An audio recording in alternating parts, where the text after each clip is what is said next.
students, my name is Sudeep Singh and today our topic is based on solution। और आज हमारा topic होगा solution का solubility के बेस पे। और ये वाला टॉपिक वेरी इफेक्टिव रहेगा अगर आप मास्टर कैडर की तैयारी कर रहे हो या फिर 12th बोर्ड एग्जाम की या फिर स्टैटिक केमिस्ट्री की। उसके अलावा अगर आपके माइंड में जनरल लाइफ के रिगार्डिंग काफ़ी सारे क्वेश्चन आते हैं सॉल्यूशन टॉपिक में, तो वो आपके सारे यहाँ पे क्लियर हो जाएंगे। अगर आप प्रीवियस वीडियो देखना चाहते हो तो आप प्लेलिस्ट में जाके देख सकते हो। यहाँ पे मैं दो तरीके के सॉल्यूशंस की बात करूंगा। पहले है solubility of solid in a liquid. Solubility of solid in a liquid का मतलब है कि अगर मैं सॉलिड मिक्स कर रहा हूँ लिक्विड में, फॉर एग्जांपल शुगर या फिर सॉल्ट मैं मिक्स कर रहा हूँ लिक्विड में, तो ये मेरा एक तरीके का लिक्विड सॉल्यूशन होगा, क्योंकि सॉल्वेंट का काम कौन करेगा? लिक्विड करेगा। सेकंड मैं आपको बता रहा हूँ solubility of a gas in a liquid. Gas का मतलब है कि कोई भी गैस, जैसे कार्बन डाइऑक्साइड, नाइट्रोजन गैस या फिर HCl गैस, जब हम मिक्स करते हैं वाटर में या फिर किसी भी और लिक्विड में कोई भी गैस मिक्स करते हैं, तो मिक्सिंग किन किन फैक्टर पे डिपेंड करती है सॉल्युबिलिटी की, तो उस टॉपिक को हम रीड करेंगे। ये भी एक तरीके का कौन सा सोल्यूशन होगा? लिक्विड सोल्यूशन होगा।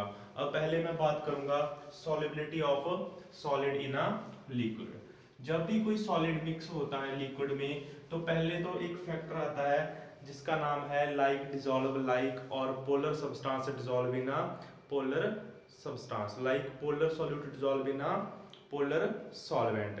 मैं आपको बता देता हूं कि जितने भी ऑर्गेनिक कंपाउंड है वो सारे के सारे नॉन पोलर होते हैं। नॉन पोलर होते हैं ऑर्गेनिक कंपाउंड। ऑर्गेनिक कंपाउंड जिनमें कार्बन एंड हाइड्रोजन होता है, कार्बन एंड हाइड्रोजन कंटेन, वो कभी भी पोलर सब्सटेंस में डिसॉल्व नहीं होते। और जो पोलर सब्सटेंस होते हैं लाइक NaCl, KCl या फिर आयनिक सॉलिड, आयनिक सॉलिड, ये किस में डिसॉल्व होते हैं?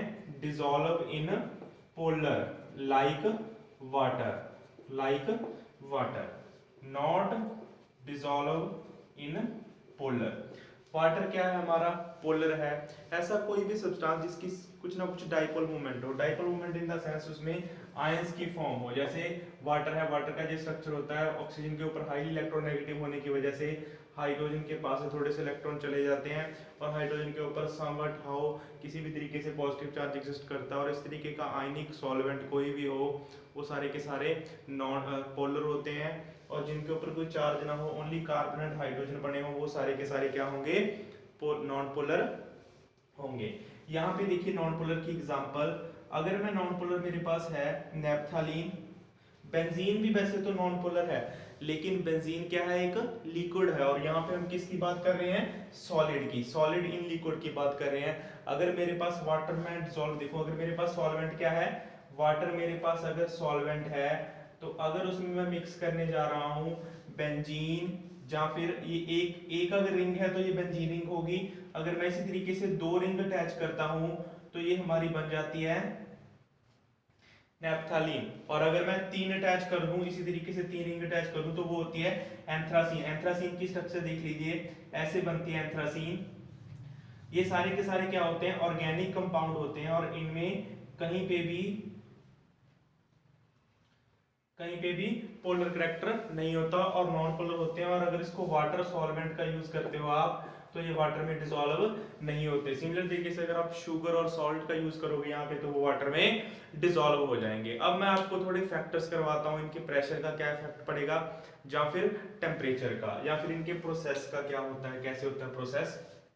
यहाँ तक पता चल गया आपको कि सॉल्यूट हमेशा वही डिसॉल्व करेगा सॉल्वेंट में अगर उनका करैक्टर या फिर उनका नेचर पोलर पोलर और नॉन पोलर है। तो पोलर नॉन पोलर में कभी डिसॉल्व नहीं होगा। वाटर कभी भी ऑयल में मिक्स नहीं होता, कभी भी। जितने भी आपके जो ऑर्गेनिक कंपाउंड होते हैं, जैसे पेट्रोलियम हुआ, डीजल हुआ, ये इनमें कभी भी वाटर मिक्स नहीं होता, क्योंकि वाटर क्या है?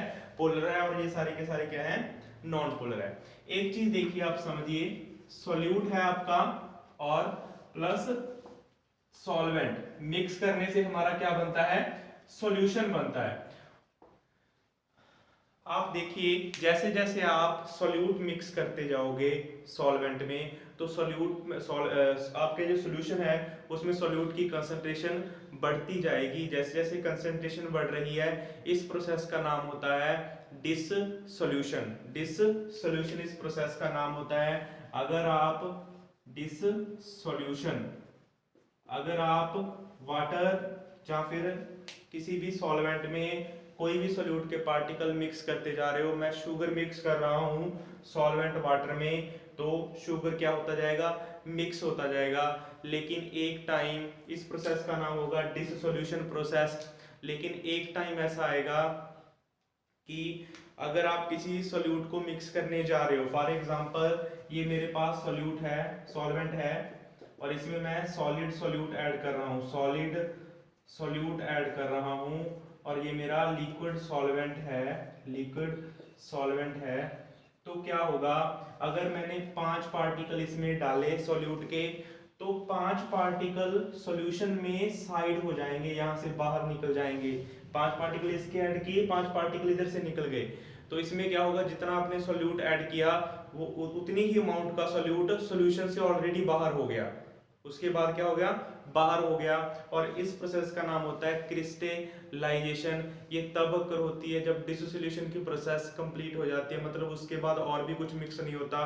फॉर एग्जांपल घरों में जो चाशनी बनाते हैं, उसमें एक पर्टिकुलर टेम्परेचर पे अगर हम शुगर ऐड करते जाएं, तो उसके बाद शुगर, एक टाइम ऐसा आता है कि शुगर ऐड होनी बंद हो जाती है। उसमें क्या होता है, जब आप शुगर ऐड करोगे तो वो शुगर अमाउंट में और बाहर निकल जाएगी। इसको बोला जाता है क्रिस्टलाइजेशन। लेकिन एक ऐसा पॉइंट भी आता है जब ना तो शुगर मिक्स हो रही है और ना ही इस सॉल्यूशन से बैक टू शुगर कन्वर्ट हो रही है, मतलब एक स्थिरता आ जाती है। उसी रेट से तो सोल्यूट सॉल्वेंट में मिक्स हो रहा होता है, और उसी रेट से सॉल्यूशन से सोल्यूट बाहर निकल रहा होता है। और इस पॉइंट को बोला जाता है इक्विलिब्रियम पॉइंट। क्या बोला जाता है, इक्विलिब्रियम पॉइंट, या फिर इक्विलिब्रियम की कंडीशन। अगर आप इस इक्विलिब्रियम को डिस्टर्ब करना चाहते हो, तो आपके पास 2 फैक्टर्स आते हैं, टेम्परेचर और प्रेशर। और ली चैटरल एक ऐसा पर्सन था जिसने इक्विलिब्रियम की रिएक्शन को सॉल्व किया था, और उसने बताया था कि इक्विलिब्रियम किस साइड एग्जिस्ट करना है, इधर जाएगा या इधर जाएगा, वो टाइप ऑफ रिएक्शन पे डिपेंड करेगा। मैं आपको बता दूंगा अभी कि इसका इक्विलिब्रियम किधर जाएगा। लेकिन उससे पहले ये चीज बता दूं कि ऐसा सॉल्यूशन जिसमें और सॉल्यूट ऐड ना हो उसे बोला जाता है सैचुरेटेड सॉल्यूशन। और ऐसा सॉल्यूशन जिसमें आप और सॉल्यूट ऐड करते जा रहे हो और कंसंट्रेशन इंक्रीज करते जा रहे हो, उसे बोला जाता है अनसैचुरेटेड सॉल्यूशन। अब मैं बात करता हूं इसके ऊपर टेम्परेचर के इफेक्ट की। तो टेम्परेचर का इफेक्ट देखिए, अगर तो आपकी रिएक्शन एक्सोथर्मिक है, कौन सी रिएक्शन है, एक्सोथर्मिक रिएक्शन है। एक्सोथर्मिक रिएक्शन का मतलब समझिए कि ऐसी रिएक्शन अगर हम सोल्यूट और सॉल्वेंट को ऐड करते हैं, तो आपके कंटेनर में से हीट बाहर निकले, या फिर आपका कंटेनर बाहर से हीट अप हो जाए, या फिर अपने आप ही किस तरीके से मिक्स हो जाए, तो उसको बोलते हैं एक्सोथर्मिक रिएक्शन। इसमें डेल एच की वैल्यू क्या आती है, नेगेटिव आती है। डेल एच की वैल्यू क्या होगी, रिएक्शन में नेगेटिव होगी एक्सोथर्मिक रिएक्शन में। ऐसी रिएक्शन में अगर आप टेम्परेचर इंक्रीज करोगे तो सॉल्युबिलिटी की वैल्यू हमेशा डिक्रीज करेगी। मैं आपको एग्जांपल बताता हूं, अगर आप घरों में पेंटिंग के लिए वो कली वगैरह का यूज करते हैं, कैल्शियम ऑक्साइड का, कैल्शियम ऑक्साइड को जब आप वाटर में मिक्स करते हो तो उसका जो कंटेनर होता है वो पूरे का पूरा हीट अप हो जाता है। तो ऐसी रिएक्शन में डेल एच क्या होती है, नेगेटिव, हीट बाहर इवॉल्व हो रही होती है, हीट बाहर इवॉल्व हो रही होती है जब। तो ऐसी रिएक्शन को अगर आप टेम्परेचर ज्यादा दोगे तो वो रिएक्शन बैकवर्ड डायरेक्शन में आएगी, और कभी भी उसकी सॉल्युबिलिटी इंक्रीज नहीं होगी, और इसकी सॉल्युबिलिटी क्या हो जाएगी, फिर डिक्रीज हो जाएगी CaO की वाटर में टेम्परेचर इंक्रीज करने से। लेकिन आपको एक अनदर टाइप करवाता हूं जो डेली लाइफ से रिलेटेड है, एंडोथर्मिक रिएक्शन। एंडोथर्मिक रिएक्शन ऐसी रिएक्शन होती है जिसमें डेल एच की वैल्यू ग्रेटर देन 0 होती है, मतलब ऐसी रिएक्शन जिसमें हमें वर्क के लिए एनर्जी बाहर से देनी पड़ती है। आपने कई बार देखा होगा कि शुगर जो है वो वाटर में मिक्स नहीं हो रही होती, तो और हम वाटर को या फिर उस दूध को गर्म कर लेते हैं, तो वो शुगर या फिर शुगर जो है वो वाटर में इजीली मिक्स हो जाती है। इसका मतलब क्या है, वो एंडोथर्मिक रिएक्शन है। और ऐसी रिएक्शन में टेम्परेचर इंक्रीज करने से सॉल्युबिलिटी क्या होगी, हमेशा इंक्रीज होगी। तो ये तो दो फैक्टर थे, टेम्परेचर के ऊपर क्या इफेक्ट पड़ता है सॉल्युबिलिटी का in case of solid in a liquid. और सेकंड मैं आपको बताता हूँ प्रेशर का। और प्रेशर की यहाँ तक बात है कि एक सॉलिड है जो मैं मिक्स कर रहा हूँ, सॉलिड के ऊपर प्रेशर का कोई खास इफेक्ट नहीं पड़ता, तो इसलिए हम प्रेशर के इफेक्ट को नेग्लेक्ट कर देते हैं। तो प्रेशर का कोई ज्यादा इफेक्ट सॉल्युबिलिटी पे नहीं पड़ता। तो नेक्स्ट हमारा टॉपिक है solubility of a gas in a liquid. तो यहाँ तक आपको समझ आ गया होगा। तो please subscribe our channel. If you like our videos then please comment, or if you have any doubt in any topic then comment in the session box comment। Next देखिए आप सॉल्यूट प्लस सॉल्वेंट की बात कर रहा हूं मैं। यहाँ पे आपने एक चीज देखा होगा, जर्नल लाइफ में ऑब्जर्व की होगी। इसमें मैं फैक्टर टेम्परेचर और प्रेशर को बाद में कंक्लूड करूंगा। पहले मैं आपको बताऊं कि आपने देखा होगा कि HCl की जो गैस है वो भी वाटर में मिक्स होती है, वाटर प्लस HCl गैस, ठीक है। और फिर आपने देखा होगा वाटर प्लस CO2 गैस, जो आपका कोल्ड ड्रिंक बनता है, कोल्ड ड्रिंक, ठीक है। और ये क्या होता है, आपका HCl एसिड बनता है। ये दोनों रिएक्शन है, दोनों रिएक्शन में सॉल्वेंट सेम है, हमारा वाटर है, लेकिन यहाँ पे HCl है और यहाँ पे CO2 है। या फिर अगर मैं बात करूं ऑक्सीजन गैस की भी बात कर देता हूं, चलो CO2 बार बार हो गई। ऑक्सीजन गैस हमारी सी वाटर में होती है, सी वाटर में या फिर नॉर्मल वाटर में, यहाँ पे एक्वेटिक लाइफ रन करती है। और यहाँ पे देखिए आप O2 वी वाटर में डिसॉल्व है, HCl भी डिसॉल्व है, लेकिन दोनों अलग अलग अमाउंट में डिसॉल्व होती है। HCl जो है वो अगर 100 ml की वाटर की बात करूं मैं, 30 to 38 ml मिक्स हो जाता है 100 ml में। अगर 100 ml का सोल्यूशन है तो उसमें 30 to 38 ml क्या होगी, HCl गैस होगी। इसलिए मैं आपको बताता हूँ कि लैब में जब आप जाते हो तो लैब में आपका जो HCl का बोतल होता है उसको देखना, HCl के बोतल के ऊपर 35% 38% लिखा होता है। इसका मतलब क्या है कि उस लिक्विड में जहाँ जो उसमें वाटर प्रेजेंट है, उस वाटर में 30 ml 100 ml की विद रिस्पेक्ट अगर मैं बात करूं तो उसमें 35 to 38% क्या मिक्स हो रही होती है, HCl गैस। पूरी 100% वो HCl नहीं होता, क्योंकि HCl क्या एक गैस है, वो डिसॉल्व हुई होती है 100 ml वाटर में। अगर आपके पास 100 ml की बोतल है तो उसमें आपने देखना उसके ऊपर 35 ml या 38 ml 38% लिखा होगा। उसका मतलब है कि उसमें 35 ml क्या है, HCl है, और बाकी का 65 ml क्या है, वाटर है। ये तो थी उस तरीके की बात। लेकिन अगर O2 की बात करूं तो O2 बहुत ही कम अमाउंट में डिसॉल्व होती है। इसका मतलब है कि लिक्विड में गैस का डिसॉल्वेशन उनकी नेचर पे डिपेंड करता है। पहला फैक्टर कौन सा आएगा, नेचर पे डिपेंड करता है। और सेकंड आपका दो फैक्टर वही प्रीवियस वाले, पहला आएगा प्रेशर और थर्ड आएगा टेम्परेचर, थर्ड आएगा टेम्परेचर। तो नेचर वाइज तो मैंने आपको बता दिया कि हर एक गैस का डिफरेंट डिफरेंट नेचर होगा, उस तरीके से वो लिक्विड में डिसॉल्व होगी। सेकंड है आपका प्रेशर। अगर आप प्रेशर अप्लाई करते हो तो यहाँ पे फैक्ट देखिए, मैं कंटेनर बताता हूँ, इसमें लिक्विड बना पड़ा है और यहाँ पे मैंने गैस डिसॉल्व की है इसमें, तो गैस इसमें डिसॉल्व हो जाएगी ऑब्वियस, यहाँ पे कंटेनर आपका बंद है, ठीक है। लेकिन अगर मैं इसी तरीके से क्या करूं, ऊपर से वेट अप्लाई करके यहाँ पे मैं प्रेशर अप्लाई कर दूं, W1 W2 W3 वेट लगा के यहाँ पे अगर मैं प्रेशर अप्लाई कर दूं, तो अगर मैं प्रेशर अप्लाई करता हूं तो ये पार्टिकल क्या हो जाएंगे, बिल्कुल क्लोज आ जाएंगे और ये इजीली क्या हो जाएंगे, इसमें मिक्स हो जाएंगे। तो अगर हम प्रेशर ज्यादा अप्लाई करते हैं तो गैस के पार्टिकल क्लोज आ जाते हैं और ज्यादा अमाउंट में वाटर में मिक्स हो जाते हैं। प्रेशर इंक्रीज करने से सॉल्युबिलिटी क्या होगी, प्रेशर इंक्रीज करने से, पहले मैं प्रेशर का फैक्टर समझा देता हूं आपको, प्रेशर का क्या इफेक्ट पड़ेगा इसके ऊपर।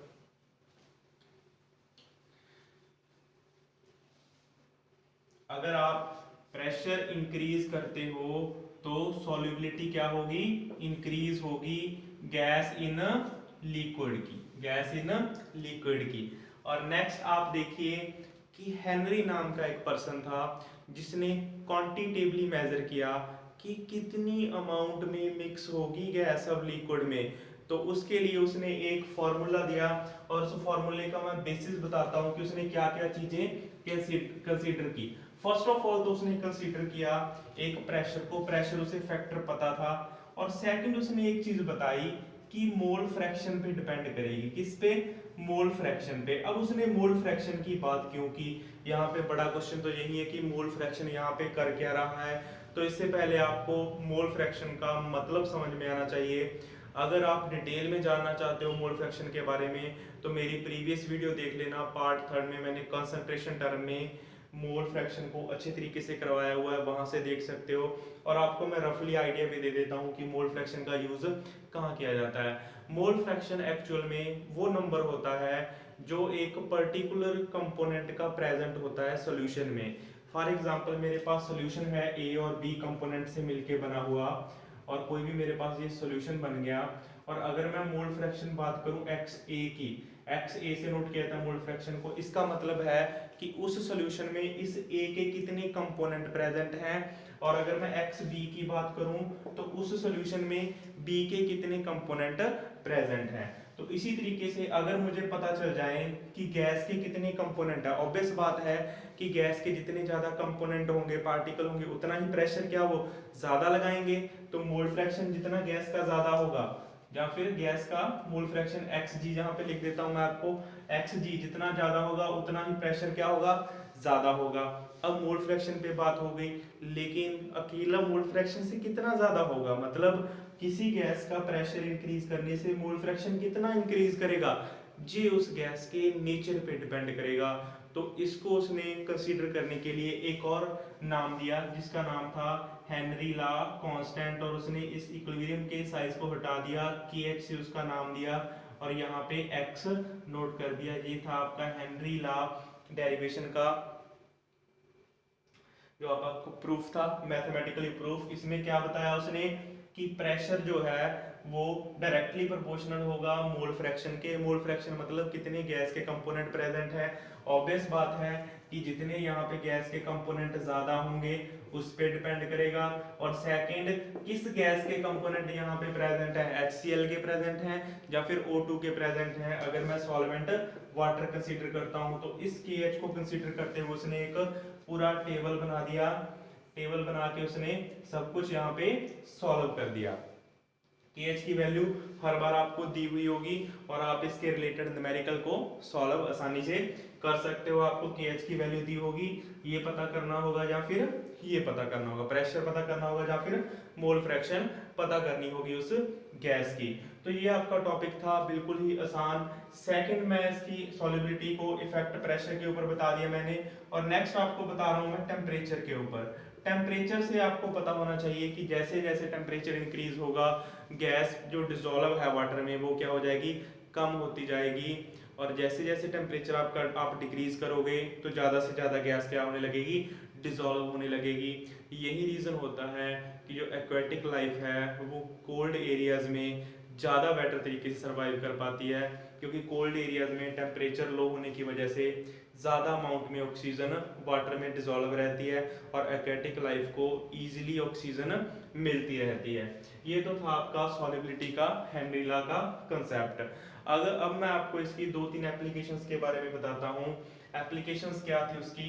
फर्स्ट एप्लीकेशन तो यही थी कि उसने बताया हमें कि जो कोल्ड ड्रिंक आते हैं, सॉफ्ट ड्रिंक आते हैं, इनमें जो गैस फिल होती है CO2 गैस जब इनमें फिल होती है तो वो प्रेशर अप्लाई करके ही फिल होती है। जैसे ही आप प्रेशर उनमें अप्लाई करोगे तो वो ज़्यादा से ज़्यादा गैस क्या हो जाएगी, उसमें डिसॉल्व हो जाएगी। सॉफ्ट ड्रिंक या फिर कोल्ड ड्रिंक जो आपका होता है वो इसी तरीके से बनता है। सेकंड है कि जो स्कूबा डाइवर्स होते हैं वो कई बार ज़्यादा गहराई में जब जाते हैं पानी के नीचे, सी लेवल में जब वो जाते हैं तो वहाँ पे प्रेशर इंक्रीज हो जाता है। उनके पास नाइट्रोजन गैस होती है, तो वो जो नाइट्रोजन गैस वहाँ पे प्रेजेंट होती है वो जो अपने साथ वो लेके जाते हैं वो उनके ब्लड में डिसॉल्व हो जाती है। ब्लड में क्या हो जाती है, डिसॉल्व हो जाती है हाई प्रेशर की वजह से, क्योंकि मैंने आपको बताया कि जितना प्रेशर हाई होगा उतनी ही गैस लिक्विड में डिसॉल्व ज्यादा होगी, तो उनकी कैपिलरीज क्या हो जाती हैं, ब्लॉक हो जाती हैं, और इसको बोला जाता है ब्लेंड, भी इसको बोला जाता है, ब्लेंड बोला जाता है इस बीमारी का नाम, इससे प्रॉब्लम आती है उनको। ठीक है, वो होती क्यों है, क्योंकि जैसे जैसे हम समुद्र के नीचे जाते हैं हर 33 फीट के बाद 1 बार प्रेशर इंक्रीज होने लगता है जब हम नीचे जाते हैं। तो प्रेशर अगर ज्यादा होगा उतनी डिसॉल्व नाइट्रोजन ज्यादा होगी, और जितनी नाइट्रोजन डिसॉल्व ज्यादा होगी उतनी ही प्रॉब्लम ज्यादा आएगी, उतनी ही ब्लेंड की प्रॉब्लम आएगी। और नेक्स्ट मैं आपको थर्ड इसकी एप्लीकेशन बताता हूँ, और वो आखिरी एप्लीकेशन है, और इन एप्लीकेशन में से पक्के का पक्का 2 मार्क्स 100% आप ले सकते हो, चाहे आप सीबीएसई बोर्ड में हो चाहे मास्टर कैडर में हो, इनमें से क्वेश्चन आने के चांस रहते हैं इस टॉपिक से। थर्ड एप्लीकेशन आती है आपकी ऑक्सीजन की। ऑक्सीजन का जो है, अगर हम ज़्यादा हाइट पे जाते हैं तो ऑक्सीजन का जो पार्शियल प्रेशर है वो लो हो जाता है, और अगर पार्शियल प्रेशर लो हो गया तो ऑक्सीजन की अमाउंट क्या हो जाएगी, कम हो जाएगी वहाँ पे इन्वायरमेंट में, और हमारे ब्लड में जो है वो डिसॉल्व ऑक्सीजन कम होगी, क्योंकि वहाँ पे प्रेशर क्या हो जाएगा, कम हो जाएगा, और हमें सांस लेने में प्रॉब्लम आएगी। और इसको नाम दिया जाता है एक्सोनिया, जो भी है एनॉक्सिया बोला जाता है उसे, क्या बोला जाता है, एनॉक्सिया की प्रॉब्लम बोला जाता है, जब हमारे ब्लड में ऑक्सीजन की कमी आ जाती है, क्योंकि ब्लड अब ऑक्सीजन में नहीं मिक्स हो रही, क्योंकि पार्शियल प्रेशर क्या हो गया उसका, लो हो गया एट हाई एल्टीट्यूड। ये थी आपकी इसके रिगार्डिंग एप्लीकेशन। थैंक यू इसके लिए, और आप अब मेरा चैनल सब्सक्राइब भी कर सकते हो अगर आप चाहते हो। वीडियोस में और भी वीडियो बनाऊंगा, आप प्लीज़ नीचे कमेंट बॉक्स में जरूर लिखना कि आपको कैसा लगा video. Thank you for that.